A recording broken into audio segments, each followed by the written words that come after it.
I want to know, I'm really interested in this one, how you first became friends with a guy like Raven. As I said earlier about us wanting to maybe go to ECW, I was never a fan of Ravens early on. Right. I was not. I didn't watch enough of ECW to catch up with his storyline. And I remembered him as Scotty the Body from years ago, but didn't know that much about his work. I was at the power plant in Atlanta, and the guys down at the power plant, we went to school every day at 10 o'clock. We worked hard till lunch. When I say worked hard, wrestling and putting some good work in until 12:30, 1 o'clock, took a break for lunch. A lot of the older guys wouldn't come back in the afternoons, but some of the younger guys, the guys who were more dedicated, disciplined, would come back. We went out almost every night of the week. The club scene in Atlanta in the mid-'90s was ridiculous. And if you were a professional wrestler or in school at the power plant to become a professional wrestler, you kind of carried rock star status wherever you went. It was ridiculous how much prestige, I would say, came with just being somebody from the power plant. It was kind of silly.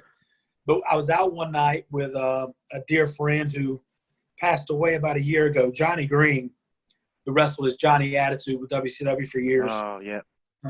Yeah. He befriended me at the power plant and opened his home, opened his arms, and really worked with me, and we just went out of his way to be super nice. And I always cared about him, and we always maintained a really good friendship even through the years and the distance away.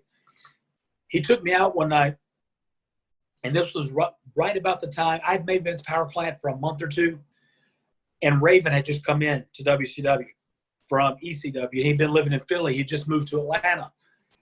And we were out at a bar, and Johnny saw Raven across the bar by himself, and Johnny's like, hey, let's go say hello to Raven. There are some things in wrestling you do and you don't do. I'm like, Johnny, I don't know him. I don't want to go over there and just bother him. And Johnny's like, well, I know him. I'm like, great, then you go say hello to him, but I'm going to sit here.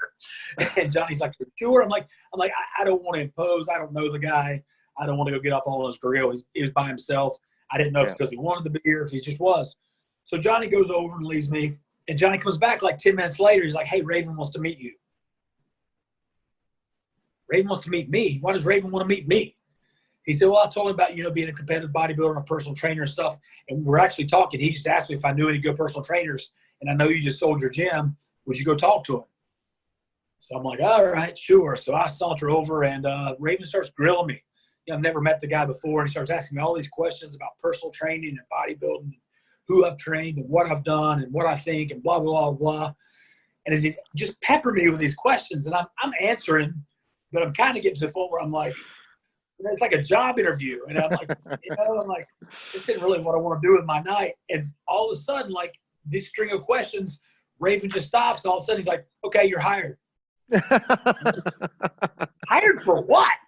And he goes, I want you to be a personal trainer. And I'm like, oh. He said, yeah, here's my address and my phone number. He writes it down, on a piece of paper. He's like, here, call me tomorrow and I'll meet you at the gym, blah, blah, blah. And I'm like, all right. And he's like, let's have a shot of Jack together. And at the time I wasn't drinking. I'm like, yeah, I'm good. He's like, no, we're having a shot of Jack. I'm like, yeah, I'm really good. He goes, no, we'll have a shot of Jack. So, okay, we'll have a shot of Jack.